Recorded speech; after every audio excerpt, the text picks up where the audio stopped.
공수처도 취지만 들으면 좋습니다.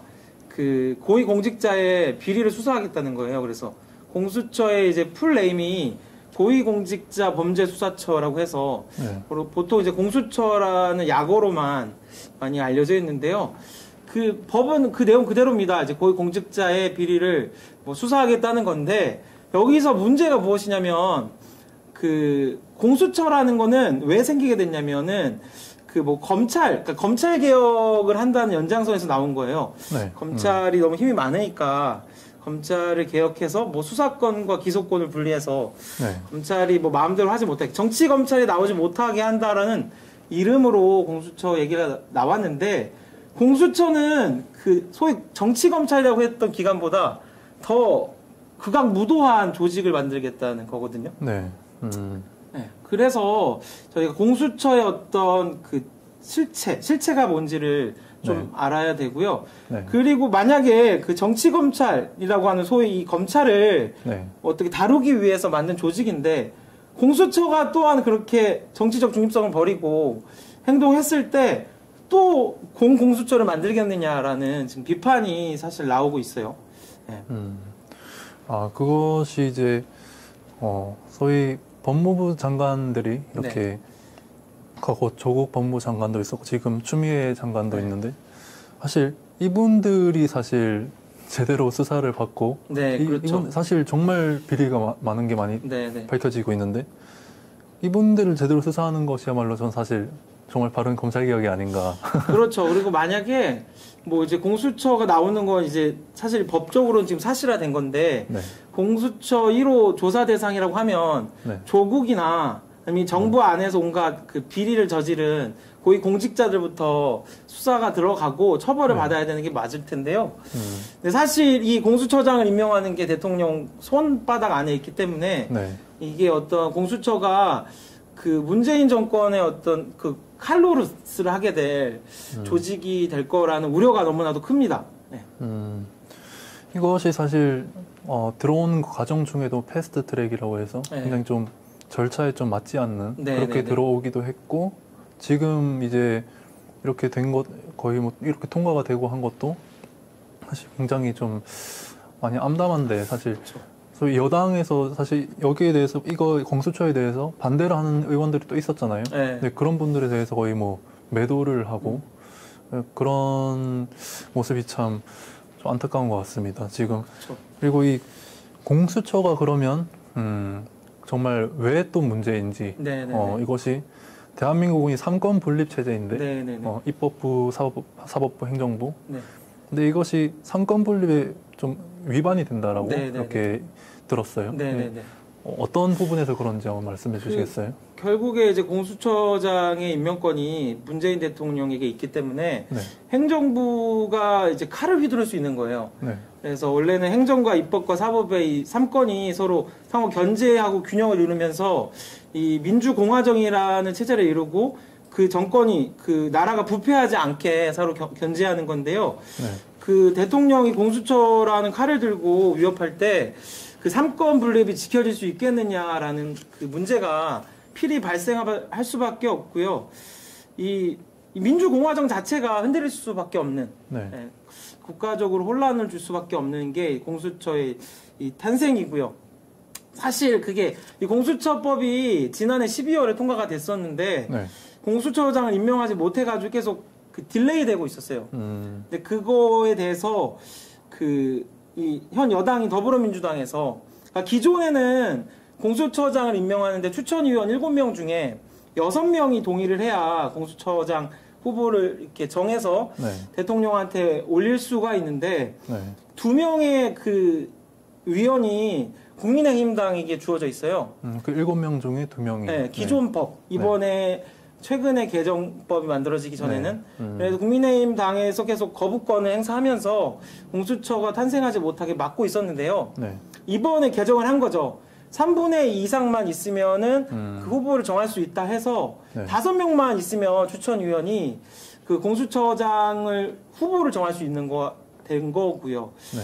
그래서 이제 그 국민의힘 당이랑 상관없이 공수처장을 임명할 수 있는 구조로 만들어서 사실상 어떤 이 문재인 행정부의 그 독재로 갈 수 있는 문을 열었다라고 볼 수가 있습니다. 아, 야당이라는 게 정말 의미가 없는 그렇죠. 그런 상황이 됐네요. 그리고 제가 오늘 가져온 이 책이 있는데 이것은 뭐 파는 건 아니고요. 제가 한 교수님께 받은 책입니다. 이게 사회정의를 바라는 전국 교수 모임이라고 아시는 분들이 있을 것 같은데요. 줄여서 정교모라고 하는. 그래가지고 이 책자를 작년인가 이렇게 뽑으신 것 같아요. 거기서 뽑으셨는데 공수처에 대해서 이 맨 표지에 정말 잘 정리가 되어 있습니다. 뭐라고 적혀 있는지 제가 읽어드리겠습니다.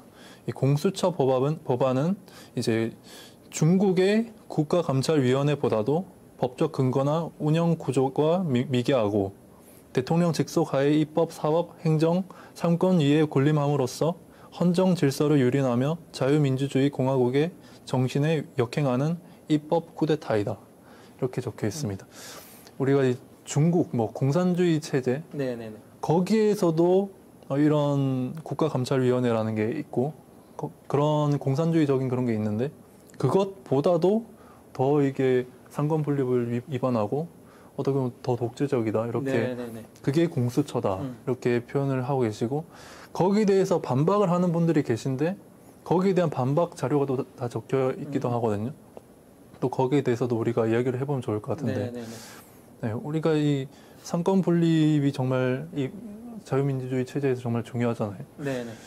근데 참 소위 민주화 세력이라고 하는 사람들이 오히려 이렇게 민주화를 이렇게 역행하는. 네네네. 네, 다음에 언젠가 민주화의 이런 잘못된 부분, 자칭 민주화 세력들이 잘못된 부분에 대해서 이야기를 또 이렇게 할 시간이 있으면 좋겠습니다. 네네. 네.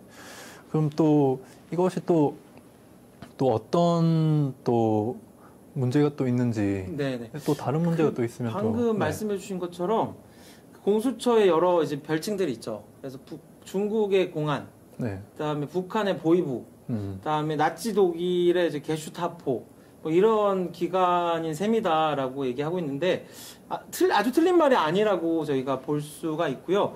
또 이 공수처를 만들자라고 주장하는 쪽에서 연방 국가들 중에 공수처랑 비슷한 기관들이 있는데 거기랑 대한민국이 만들고자 하는 공수처가 다른 게 그러니까 사법제도 자체가 좀 달라서 연방 국가들은 검찰이라는 그 기구가 대한민국과 다르기 때문에 그 공수처랑 비슷한 구조의 그 조직이 있는 거고요. 그거를 이제 대한민국에 적용하겠다라는 거는 전혀 다른 얘기를 하고 있어서 사실상 그 전주지검장이었던 윤은걸 전 검사가 계신데 그분께서 이제 현직에 계실 때 지금은 은퇴하셨고요. 퇴임을 하셔서 따로 법조인으로 활동하고 계신데 현직에 계시면서 이 공수처는 중국의 방금 말씀하셨던 국가감찰위원회를 베낀 거다라고 얘기해서 이 검찰 내부로부터 그러니까 우리나라 정보기관 내부로부터 현직 그 검사가 이 공수처의 실체에 대해서 이미 얘기한 바가 있어서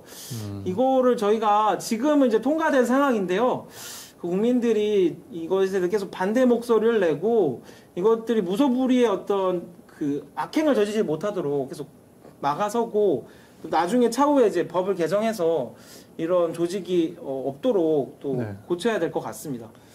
그러면 우리가 그래도 희망을 완전히 저버리지는 않을 수 있는 건가요? 그게 좀 사실 그거를 궁금해하시는 분들이 많을 것 같은데요. 예, 사실 뭐 법이 통과된 상황에서 뭐 정부랑 여당에서 뭐 진행할 예정인 것 같고요. 지금까지 보면 설마 이러겠어 했던 행동을 계속 해왔기 때문에 진행될 것 같은데 그 가장 저희가 할 수 있는 거는 표로 심판하는 게 큰 것 같고요. 이제 당장 이제 서울시장이나 부산시장이 뽑게 되는데 이 결과에 따라서 이런 어떤 악법들을 계속 마구 진행해 나갈 것인지 아니면 국민들의 어떤 의견을 국민들이 이 정부의 이런 행태들을 반대하고 있다는 걸 인지하고 좀 주춤하게 될지 이 정도인 것 같고요. 좀 장기적인 싸움이 될 것 같습니다. 또 우리가 크리스천으로서 이 공수처를 왜 반대를 하고 또 상권 분립이 왜 중요한가 거기에 대해서 사실 가장 좋은 성경 구절이 또 있잖아요. 그 웨인 그로덴 박사님, 이 미국의 신학자였던 이 박사님께서 이제 상권 분립의 정신은 성경에 뿌리를 두고 있다라고 이렇게 말씀하시면서 그 이사야서 33장 22절 말씀을 이렇게 인용을 하셨는데 대저 여호와는 우리의 재판장이시요. 재판장은 사법부. 여호와는 우리에게 율법을 세우시니요. 그것은 입법부. 여호와는 우리의 왕이시니 그가 우리를 구원하실 것임이라. 이 우리의 왕이라는 것도 행정부. 그래서 결국 이 상권 분립이라는 것이 이 성경의 기초에 있고 또 이 상권 분립을 위반하는 그런 공수처. 이름은 정말 좋지만 전혀 이렇게 제대로 범죄를 수사해주지 못하는 이런 것들은 사실 성경에 정말 위배가 된다.